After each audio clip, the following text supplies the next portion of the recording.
इस श्रावण के महीने में पार्थिव शिवलिंग निर्माण का बड़ा महत्व होता है। हमने आपको एक बात कही थी कि आपके पास में अगर इतना वैभव नहीं है, आपके पास में इतना धन नहीं है, आप इतना खर्चा नहीं कर सकते, तो आप अपने घर में जो पौधा लगा है, जो वृक्ष लगा है, उसमें भी एक शिवलिंग का निर्माण कर कर उसकी पूजन कर सकते हो। उसमें पार्थिव शिवलिंग का निर्माण हो रहा है। करोड़ों जितने भक्त वहां पहुंचेंगे उतने वो पार्थिव शिवलिंग का निर्माण कर कर आराधना करें।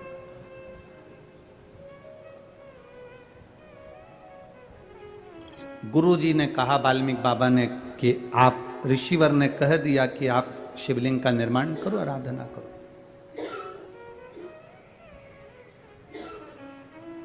अब एक लोटा जल लव लेकर आ जाते, एक लोटा जल कुश लेकर आ जाते।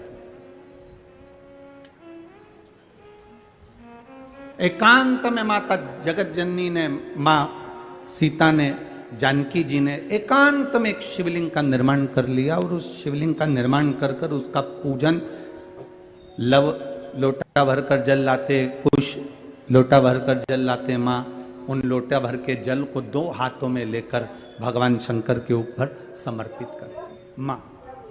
अब माता को ये नहीं मालूम कि सावन महीने में 2 लोटे जल का महत्व का कितना वर्णन। अब वो तो सहज भाव में,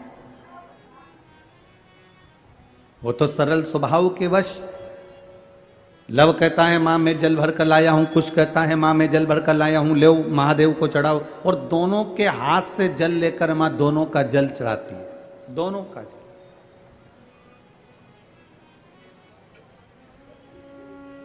अब उस जल का प्रमाण क्या हुआ? स्कंद पुराण में, शिव महापुराण में, स्कंद पुराण, शिव महापुराण और महाभारत के अंदर इस शिवलिंग के वर्णन किया गया है सीतेश्वर महादेव का।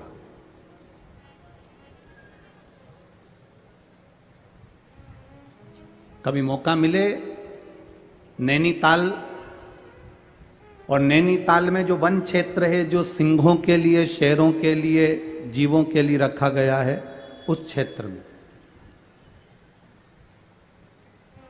महाभारत के 83 नंबर के अध्याय में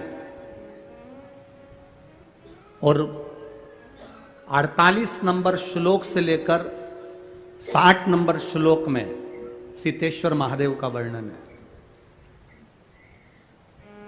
कभी कोई आपसे पूछे कि गुरुजी आपने सीतेश्वर महादेव का जो व्याख्यान वर्णन किया है माता सीता का, तो ये कौन सी जगह लिखा है, तो आप बता सकते हैं महाभारत के 83 नंबर अध्याय में 48 नंबर श्लोक से लेकर 60 नंबर श्लोक के बीच में सीतेश्वर महादेव का वर्णन, और स्कंद पुराण के अंदर सुंदर सीतेश्वर महादेव का वर्णन किया गया।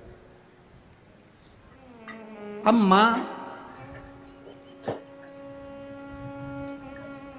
लव भी एक लोटा जल ला रहे हैं, कुश भी एक लोटा जल ला रहा है। अब दोनों का जल लेकर माता सीता जी ने शंकर भगवान को समर्पित करना प्रारंभ करा। अब इनको ये ज्ञात नहीं हुआ कि सावन में 2 लोटे जल का स्मरण, अर्थात वाल्मीकि बाबा ने, गुरु जी ने तो कहा था कि शिव जी की आराधना करो, पार्थिव शिवलिंग का निर्माण करो, पूजन करो, आराधना करो। अब सरल भाषा में तो हम भी ऐसे ही कह देते हैं कि आप देखो ज्यादा नहीं बने अपने घर में, अगर आप बार बार शिवलिंग का निर्माण नहीं कर सकते तो जहां तुम बगीचा हो, तुम्हारे घर के बाहर कोई गमला हो जिसमें पौधा लगा हो, उसी में ऐसे मिट्टी को थोड़ा सा उठाकर शिवलिंग बना लो और उसकी पूजन कर लो, वहीं पर उसका विसर्जन कर दो। अलग से कहीं विसर्जन करने की जरूरत ही नहीं।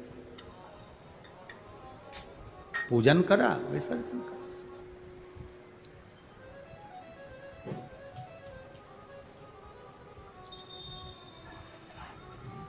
सीता मैया ने दोनों के हाथ से जल लेकर शिव जी का स्नान कराया।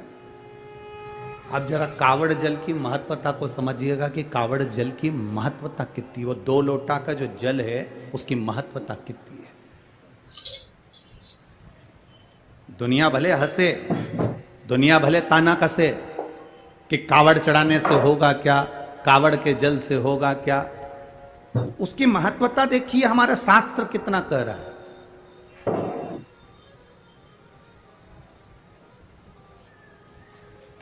माँ ने जल हाथ में लेकर माता जानकी जी ने वो जल समर्पित करा, बस प्रार्थना करी, बाबा